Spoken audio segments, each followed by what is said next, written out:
Welcome to session number 5 in a series that we're doing on emotional immaturity. Began this series talking about his box of emotions, kind of a metaphoric box, but a box of emotions we have that the secret to life is unpacking and taking to the Lord and the Lord's people so they can help us put those emotions back in the way they're supposed to be. Been talking in the last 2 sessions about just simple practices of how to begin to take these things to the Lord and what the Lord would do with my emotions. But I can tell you with certainty, my emotions, your emotions, we don't get well without God's people. God's people will play such a key role. God's people have a variety of them. There'll be people you know well. There'll be people you don't know well. There'll be people that are counselors to you, and they have a great value. There'll be teachers. There'll be a lot of voices. But in particular, I want to hit today the essential discipline of friendship. I won't get well. My emotions will never get well without the essential discipline of friendship. You realize, don't you, that there's a price to be paid in any culture that you live in. Doesn't matter your fault, not your fault, just by living in a culture, there is a price to be paid. For example, if you live in many of the third world cultures, the price to be paid, and it's a hard one, is you bury babies. The family across the street buried a baby, that house buried a baby, this house buried a baby. There's a good chance your house, and many of you who are listening to me, you know this painfully and you know it in your own life.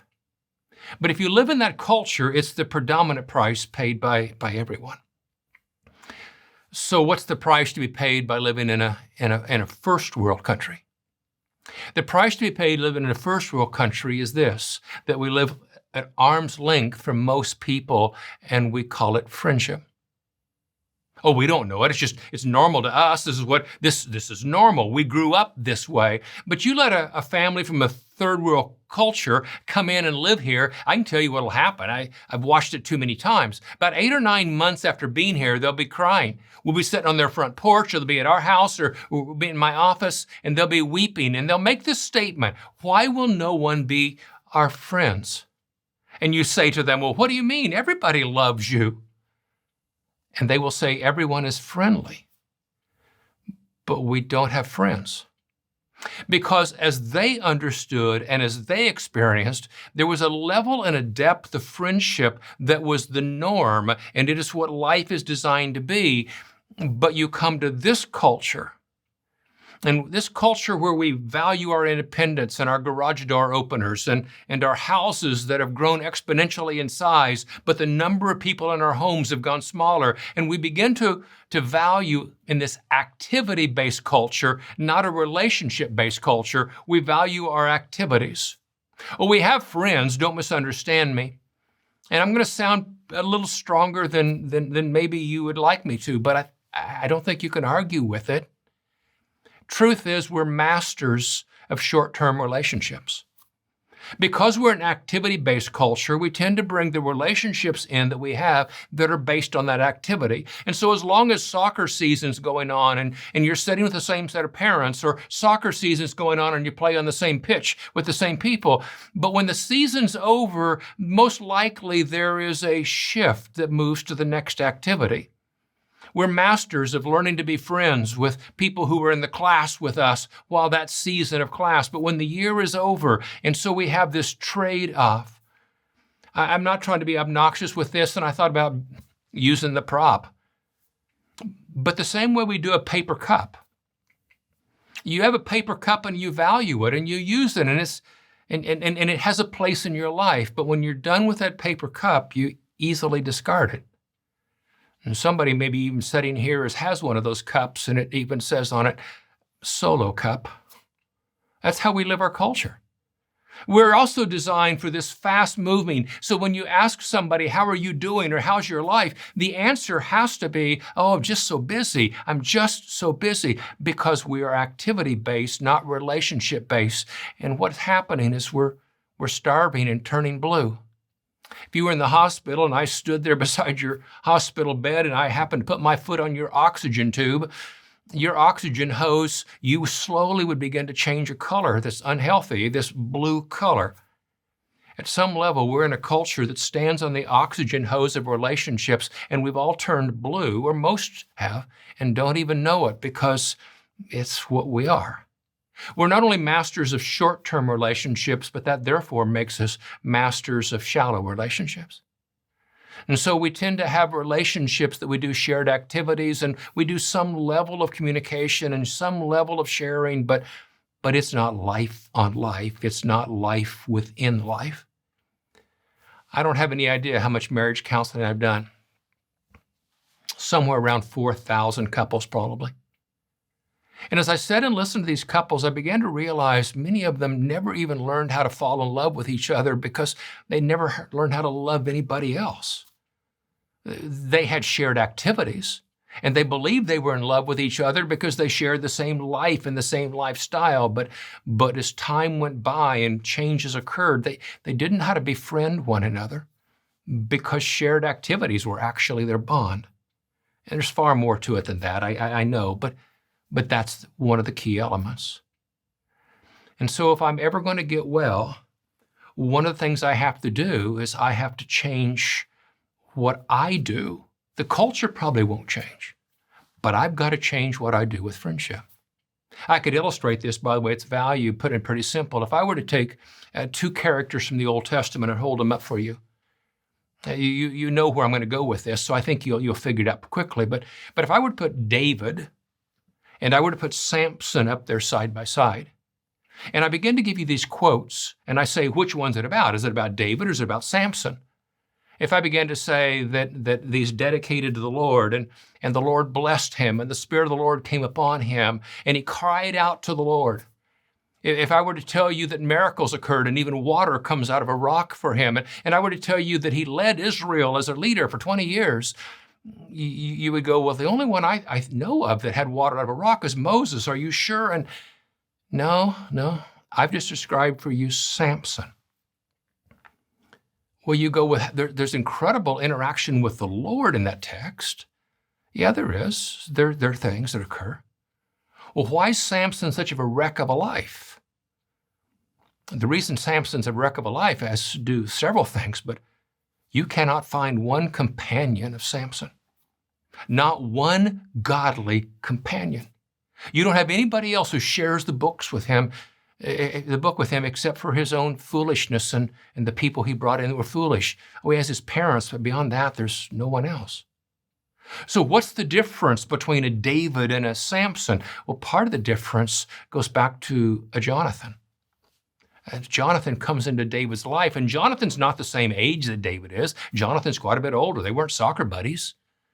And Jonathan befriends David, and that friendship shapes him. And not only is Jonathan, but there's a list of David's mighty men, and you begin to read down this list of 30 and 31, and you begin to read who they are and the role they play. You can't understand and see David's life without these companions.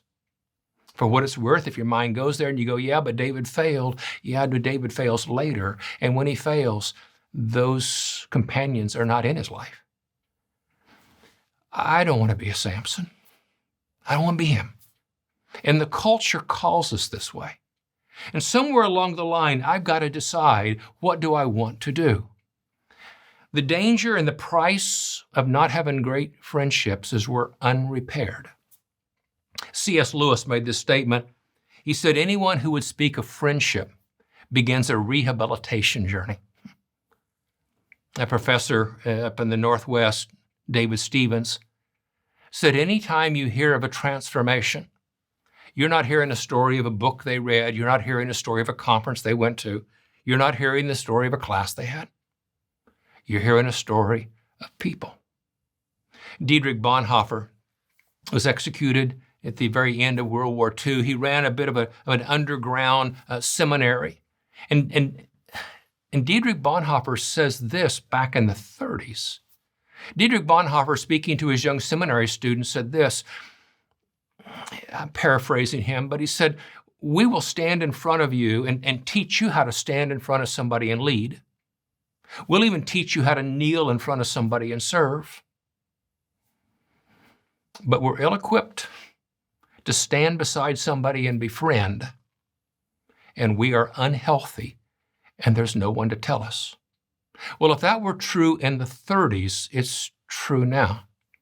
We are shaped by the godly people we put in our life, and we are left unshaped in the ways we want to be when we live at a polite and casual and friendly, but not friends level. If I were to get entirely honest with you about my own life, there was a time I had to stop and say, wait a second, it's not how I'm designed to live. The way I'm going to illustrate this is my life. And I grew up in this part of the country. I went to school here, and I've spent my entire life basically within 30 miles. But I had a circle that probably had, and again, it sounds crazy, but I probably had 7,000 acquaintances. Be pretty easy to have.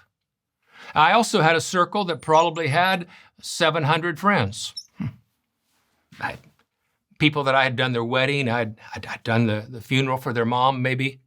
I had been in small groups with them. I'd been at parties and birth. I mean, that wasn't be hard to find. And your world would be very similar. Mine's not different than yours. I even probably had 70 close friends. What do you mean by that? Well, there was the 12 ministers on staff and their wives, and the 17 elders and their wives, and people that I had shared life with deeply. And I tended to live in the first part of my ministry in that circle. And somewhere along the line, I began to realize that's not how Jesus lived. Jesus calls the 12 to him, and he calls out of the 12 the 3. And I began to realize that's not how Paul lives. And I began to read how Romans 16 read, and I began to read how 2 Timothy 4 read. And I began to go through these texts, and I began to realize, wait a second, it's not how Moses was. With Moses, it's Joshua and Caleb and Aaron and Hur. I began to find that with any story has them. Shadrach, Meshach, and Abednego. I began to find an Elijah.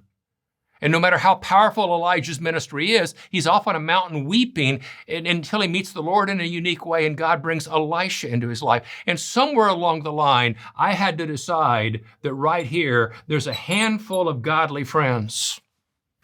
A small handful of godly friends who have to know everything about me. They have to know what I struggle with. They have to know what I wrestle with. They have to know what I rejoice in. And when I began to live a life on life, when I began to put people in my life, for the first time in my life, I think I began to go, whoa, this is the kind of transformation the kingdom makes in people. This is going to sound a little strong, but I'm going to go back to the idea of marriage. I don't have any idea how many weddings I've done, probably, 500 or more probably.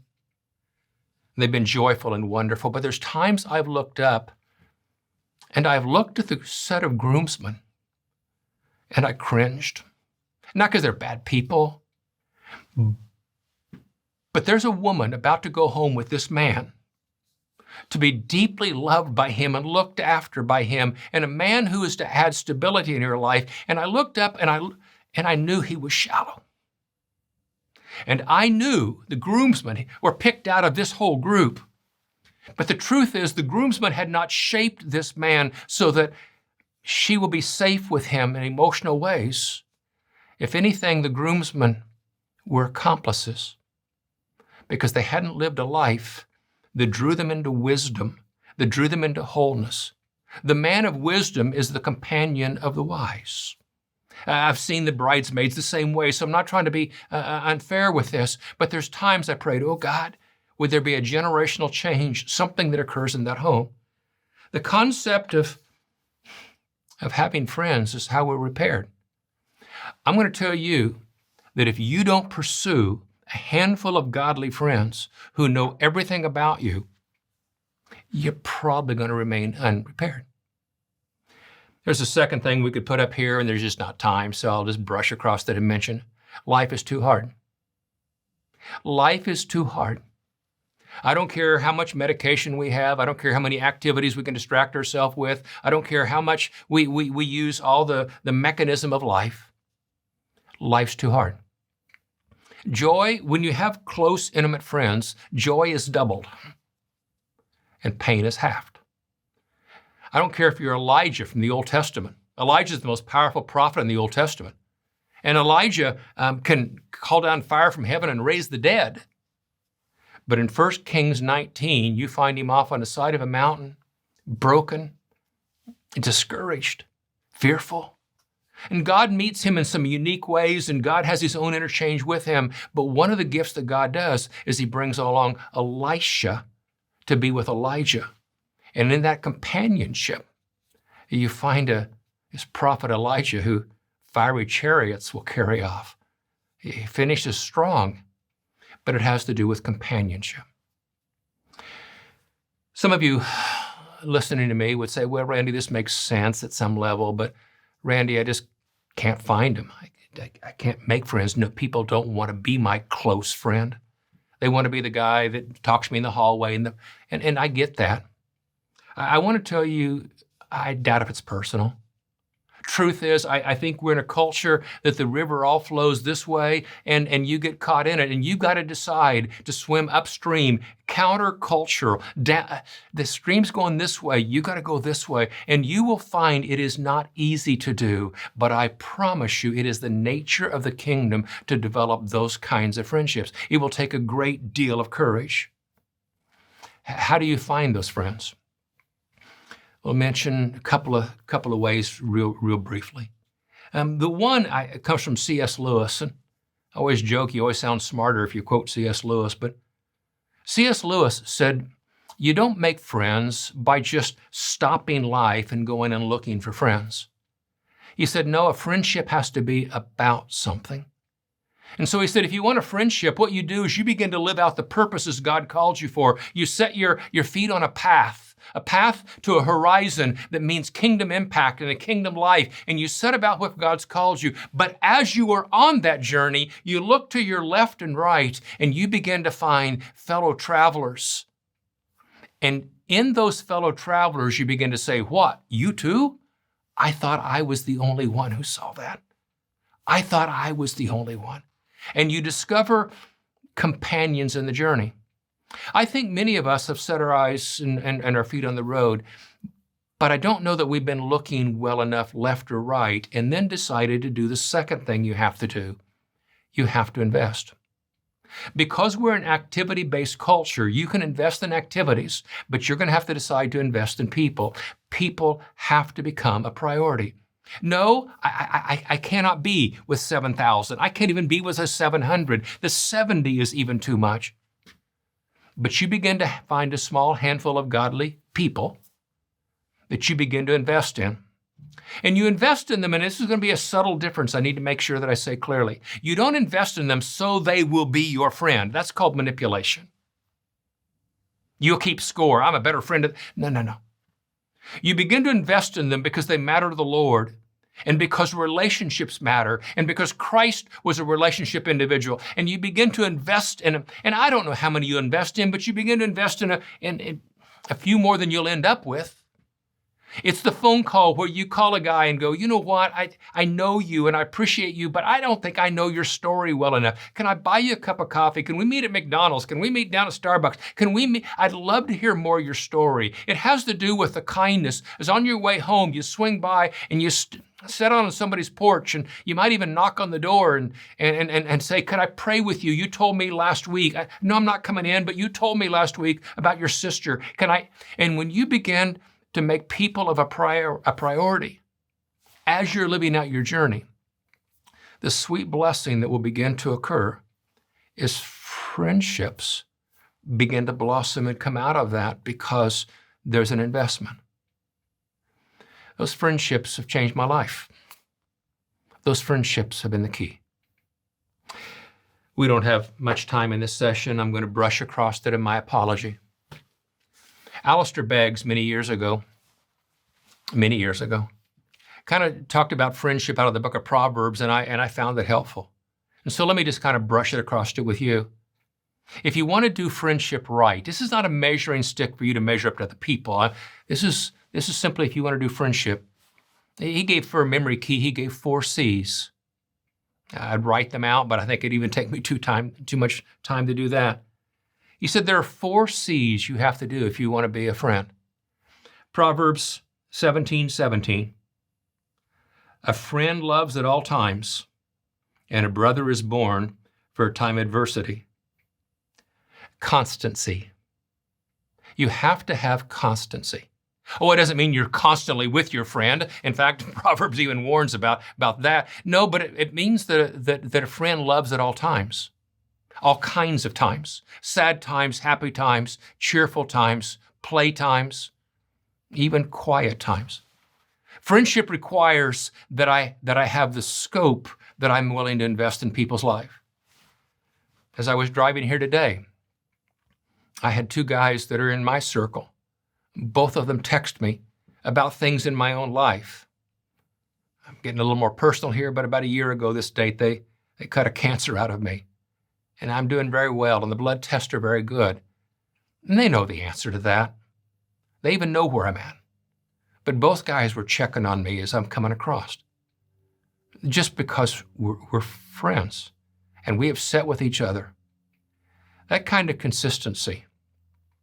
One of the realities is you can't do that if activities are your priority. People will have to be your priority. And there's a second C that you would find in that, and that's carefulness. I love this Proverbs 26 passage. It's so vivid. Proverbs 26:18. Like a maniac shooting flaming arrows of death. Now, if that's not vivid. Like a maniac shooting flaming arrows of death is one who deceives their neighbor and then says, I was only joking. Carefulness. I cannot be so immature that I cannot imagine what it's like to be someone else. You can't make friendship if you are emotionally insensitive. Emotional insensitivity. And so part of what you do is you simply decide, I want to imagine. I want to hear long enough that I can imagine what it's like to be somebody else. You want to know how you measure the emotional maturity of a child? It's very easy. It's not hard. Are they making progress? You ask a 5-year-old child, for example, what do you think it'd be like to be your mother? Oh, if that child goes in, man, that'd be great. You get to stay up as long as you want to, and you get to eat any snack food you want, and you get to go and, get in the car and go and this, and then you know you have a child, a wonderful child, but this child doesn't have emotional maturity yet. But when you ask a 5-year-old child, what do you think it'd be like to be your mom? And this child goes, oh, I bet it's hard some days. You fix food and not everybody likes it, and you clean the house and somebody messes it up. And when that child can begin to imagine with a little carefulness what it's like to be somebody else, you recognize emotional maturity is beginning to occur. We adults need the same thing. The third C that you'd have is candor. In Proverbs 27:6, it's a very simple passage. Wounds from a friend can be trusted, but an enemy multiplies kisses. That's pretty wild. That a friend gives wounds and an enemy gives kisses. One of the most helpful friends I have. I remember the time we were at a place and he was on staff with me and I made a statement and he said, Randy, when it was over, he said, Randy, can we go for a walk? Sure. And on that walk, he turned to me and he said, Randy, I don't know if you realize or not, but I think sometimes this is the pattern. And he began to talk about how I would come to a conclusion about somebody and hold that too firmly without having seen. And he just had fun? No. Right? Yeah. Reshaping? Yeah. Holy Spirit will speak to you out of the scriptures, but the Holy Spirit will speak to you out of the people in your life. But here's what you have to have. You have to have wise and godly friends. Fools beget fools, and wise beget wise. And so you want to chase after and you want to invest in and you want to invite into your life people who will give you candor. The fourth C that I'll give as I kind of wrap this up is from Proverbs 27:9. Perfume and incense bring joy to the heart, and the pleasantness of a friend springs from their heartfelt advice. Do not forsake your friend or friend of your family, and do not go to your relative's house when disaster strikes you. Better a neighbor nearby than a relative far away. But it's that verse 9, the pleasantness of a friend springs from their heartfelt advice. The fourth word I'm going to give you is counsel. Counsel. But I think this is important, you know. I don't think the word counsel actually goes to advice. I don't think that's what it's saying. It's actually, the Hebrew is far closer to the word. I'll tell you, the sweetness comes from a friend's self-disclosure. It's not so much they give you advice, you ought to go do this and this, this and this and this. It's that a friend opens their chest, and as they give self-disclosure, their self-disclosure is what guides you and helps you. And so when I began to find a friend who has consistency, and I become that friend who has consistency and carefulness and candor and counsel, and it becomes people who live life on life, now I find the body of Christ actually heals itself. I love the Western church. It taught me to love Jesus. But the Western church is not where it ought to be and has not been, certainly in my lifetime, on living life on life. We've chosen sometimes a symbolic fellowship and friendship over a substantive one. Let the water run this direction. You have a different flow. I believe that the change in your emotions will occur on the collection of the wise and godly friends, a handful of godly friends who know everything about you. May God bless.